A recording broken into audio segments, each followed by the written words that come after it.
friends, colleagues. Welcome to the first session on role of art, memory, and remembrance. Our first speaker is from International University of Sarajevo, Visual Arts and Communication Program, Associate Professor Dr. Lejla Panjeta. Please. Thank you very much. Dobar dan. Moja prezentacija danas će biti na engleskom jeziku. I would like to speak in English today because so many colleagues here are from English speaking. No problem. Okay. And I also made a speech. I usually don't do this, but since I've been informed that we should be very short in presenting for this session, so that's why I'm limiting myself and leaving more time for your questions and answers. I would like to talk about the POV, the point of view in film terminology. That's basically where you put your camera, the perspective of the narrative that the author takes when he's trying to tell us a story. And the sample I'm using basically are Bosnian films from 1997 to 2013. Before we begin, I would like to ask a question for all of us. Why do we watch movies, and what is film? What film is in the first place? Here are some possible answers. Richard Kaluda's Manifest, The Birth of the Sixth Art from 1911, for the first time argued and proclaimed cinema as the new art and the synthesis of the five ancient arts. Plato's mimetic quality was immediately recognized among early film theorists. The main feature of realism is to present the world as the real one in which all the narrative elements, such as plot, situation, characters, conflicts, locations, etc., stand on their own within the organized structure of the story conducted by that whole world's rules. For Zigabertov, the camera and editing are equal in the process of filmmaking, and by reformulation of the reality, a new, more perfect reality is born, seen through the cinematic as well as human lenses of the creator of the film. His famous statement, life, quote, unawares, refers to the ability of the film to be perfect as opposed to the imperfections of human eyesight. The cinema eye perfection enables the creator to reinvent the perfect reality or a new one according to his own POV and the messages that he wants the audience to be focused on. So, continuing in Zigabertov's manner,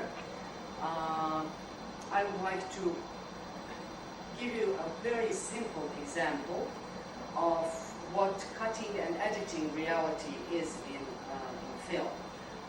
Film is a mimetic interpretation of the creator's vision and presentation of one given reality. For example, the story of Snow White is worldwide spread and known, and it can be interpreted like Disney's 1937 animation or 2012 Gothic horror version Snow White and the Huntsman. But in both of these versions, the good guys and the bad guys are the same. Wicked, evil stepmother is the antagonist or the bad guy, and the beautiful, innocent Snow White is the protagonist or good guy. So, the battle between good and evil is an essential narrative for films. War is similar to fairy tales. It is a story of two different sides, good and bad. Is it possible for film not to use the persuasive techniques, intentionally or not, and stay true to the reality? Which or whose interpretation of reality, we must ask ourselves here. After the devastating war in Bosnia from 1992 to 1995, no winner was officially proclaimed. The Dayton Accord, signed in December 1995, stopped the killings, and that's how the massacres in the center of Europe in the 20th century were ended. No winner. Bosnian history is now a story with no winner and will always be subjected to the future interests of power. So, Bearing this in mind, placing a camera in front of the objects and relations of the shots that they create results with different POVs of the given reality. How is the subjective and omniscient or objective reality interpreted in films? And can film's POV make a collective memory for future generations? Here are some of the propaganda tools for making the strategic goals of creation of collective memory or other persuasive techniques and outcomes, such as plot, conflict. Antagonists always propagates the protagonist's causes, character, his actions, lines, opinions, emotions, set design, props, costumes, POV in narrative, camera position, cutting the reality in the editing room later, cultural stereotypes, idea of the director or the author of the film and his subjective POV, and of course the genre of the film. Was it war, action, drama, comedy? What is the perception of that given reality of the author of the film? The features of cinematography, placing the camera in front of the point of view, thus interpreting the reality and transgressing the author's idea or the ideology, and storytelling, narrative on enemies and saviors, subjugated to the stereotypes along with the persuasiveness and impacts of film contents and contexts in reference to the war and after-war reality are the main focuses of this film analysis. So, we take the films produced by Bosnian filmmakers, Croatian, Serbian filmmakers, and films that are foreign in production but taking place in Bosnia, such as Turneja, Nafaka, Djeca, Ostavljeni, Grbalica, Fuse, Gori Vatra, Parada, 10 Minutes, Savršeni krug, In the Land of Blood and Honey, Shot Through the Heart, Welcome to Sarajevo, and The Hunting Party. And here are some of the examples and excerpts of this movie analysis.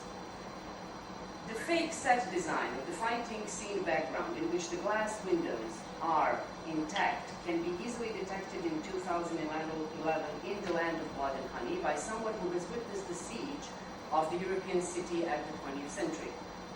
The film loses the viewer's trust, especially survivors' attention, not just because the images aren't transcending the right message. The story here is conceived as the romance between the victim of the rape and the rapist, therefore the POV is subjugated to the dates. Foreign movies, especially American-produced, are in need to determine who started the war, whereas domestic, including the Serbian films, are harsher and more realistic in depicting the horrors of war, but not focusing so much on the bad guy. That's why The Hunting Party, directed by Richard Shepard in 2007, tells the story of the catching of the bad guy, the war criminal Radovan Karadzic, and it is very clear who the good guys are. Although filled with stereotyped, judgmental images, the impression of justification, remorse, and payoff for the actions international community and the United States were taking, or rather not taking, concerning the war in Bosnia is the major idea behind the film. Opening scene shows the arrival of the plane to Sarajevo International Airport, along with a collage of images associated with Bosnian culture. The background music here is of Oriental origin and has nothing in common with the Bosnian musical heritage. The shot of an old guy in the town of Sarajevo, in the old town of Sarajevo that was constructed during the Ottoman rule in Middle Ages, shows the fez on his head that has not been worn in real life for a century here. Incidentally, that costume is also of the Ottoman origin, not Bosnian. The comparable referent to this stereotyped image would be if one expected a cowboy to greet him or her upon her or his arrival at JFK International Airport in New York. This predominant Western POV is also noticeable in the film Peacemaker. The final title card of the film justifies the international involvement in the conflict, pointing out the bad guy. In theory, the official hunt for war criminals in Bosnia continues to this day. However, the two most wanted men, Radovan Karadzic and Ratko Mladic, continue to elude the US, the United Nations, the European Union, NATO, and The Hague, and all the civilized world who claim to be looking for them. In the 10 years that Radovan Karadžić has been on the run, he has published 2 books and 1 play, perhaps if the international community opens some Assoc theater. 1 year later, after this film was produced, the war criminal was caught. Opposing to this foreign production cinema of good and bad, enemies and saviors, is the domestic comic interpretation of war. Almost grotesquely comic are the Muslim, Serbian, Croatian and Albanian characters in Parada from 2011. Ex-war heroes, each on their own side, that are united as bodyguards of the gay pride procession in Belgrade against the almost neo-fascist chauvinist youth. As much as the earlier work of Srđan Dragojević can be considered ideological and provocative, this film is mocking the war conflict, and even though the stereotyped characters are offensive cultural representation, the film ends in the bitter sentiment of tragedy and absurdity of violence. The bad guys are defined but do not bear the necessity mask of religion, ethnicity, or nationality. Opposing to these bad guys in reality, but also the heroes of the film, war criminals, these violent, filled with hatred antagonists are the really bad ones.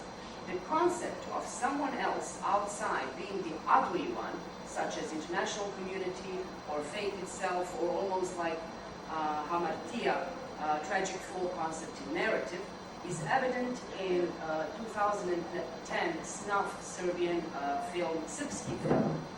If the content of this film is reviewed as metaphorical subtext, the context is connotative and applicable to the war and break of Yugoslavia. Savršeni krug, the first Bosnian feature-length film after the war, is a metaphor for the siege of Sarajevo in reality, but also the connotation of resistance and refusal to submit in the face of violence and surrender by dying. The idea of totally experiencing the opposing religions and multiculture by an individual becomes collective in this film reality.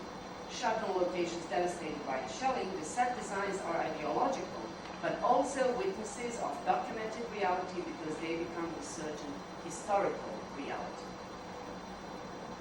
It is evident that so many Bosnian films are keeping and propagating this multiculturalism quality.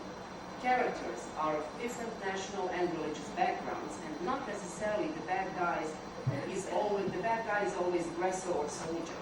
Whether it is Nafakat, it humorously depicts war and its aftermath, or Turneja, a Serbian film that describes the beginning of the war from the point of view of the theater group from Belgrade that happened to be in the wrong place at the wrong time, or Bosnian films Djeca, Ostavljeni, Drgovica, stories about the post-war perspective of the younger generation, whose life is affected extremely by the past.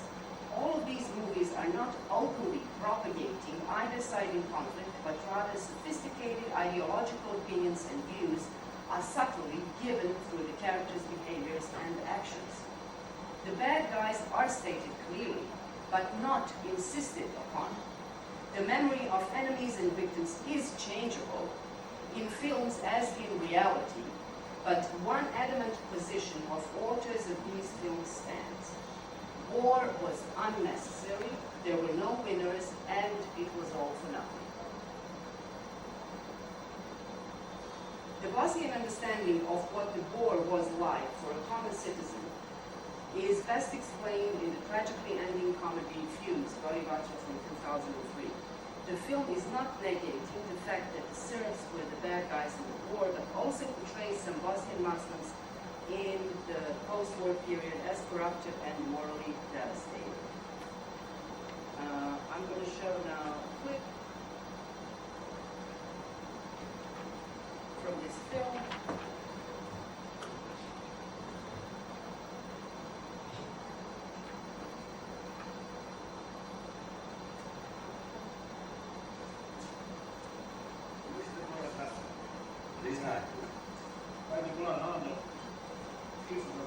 Vi ste počeli srpska opština, srpska šuma, srpsko drvo, ptica srpkina, riba srpkina, maraca srpkina, srpska noga i onaj srpski break dance. srpski traktor ore srpsku njivu ponad srpskom, brda na srpskoj zemlji i srpski vazduh, pa jebalo te više. Aj, žido. Svi su bolan, svi. Svi ste preterivali avionima i tenkovima. Svi to znaju, vi ste zrcali, svi to znaju. Kada već učeš na jezik, ja da ti kažem, znaš ko je zasad? Ovi što su došli spašavati, i tebe i mene, ovi Amerikanci, Njemci, eto ko je zasad. Eto.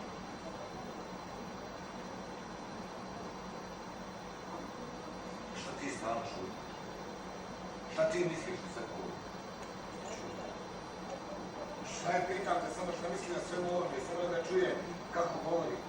Ne mora da govori ako neće. I ne mora, i da progovori onako bi rekao isto ono šta je stalno govori.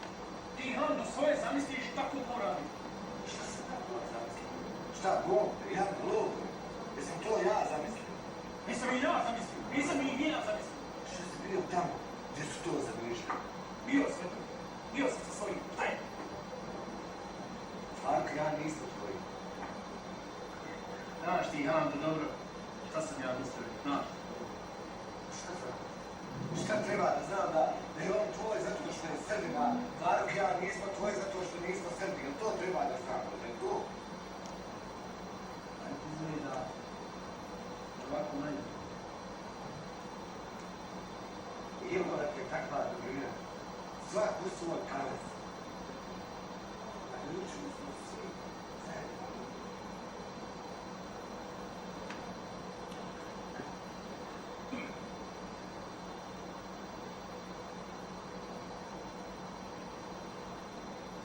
This conflict between Hando and Stanko, the Bosnian pronunciation of these names even sounds similar, both Caucasian, similarly dressed visually from the shared social status, and judging by the eloquently delivered lines having the same background in education, is an incomprehensible phenomenon to be solved unless one of them is on the side of evil completely.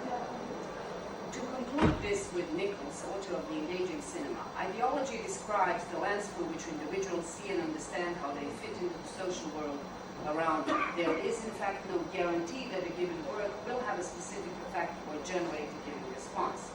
Almost all the domestic film production in the ex-Yugoslavian region implies subtly to the ideological views of the country of the origin. But in all the post-war POVs are coherent in one idea: the war was stupid and the consequences were devastating. Subtle offensive characterizations in lines or actions of the antagonists are noticeable, but not adamantly claiming the rights of the winner or hero. Subjective and objective POV on the devastating consequences of war are almost the same. 20 years after the war, one would expect to have at least one feature movie in the James Bond POV style, or at least following the Yugoslav partisan movie tradition. But of all the films made in this region, every one of them is related to the war and after-war experiences, and none of them is made in the style of partisan propaganda genre. Film can be a persuasion tool, a memory of the culture and time with great impact on the audience, given from the subjective and objective POV of the author and the film in wholeness. But its impact and POV is not always predictable. And to end this with making a question for everyday use, not just Bosnian cinema, but cinema and films in general: how much are we influenced by film's POV and film-related media?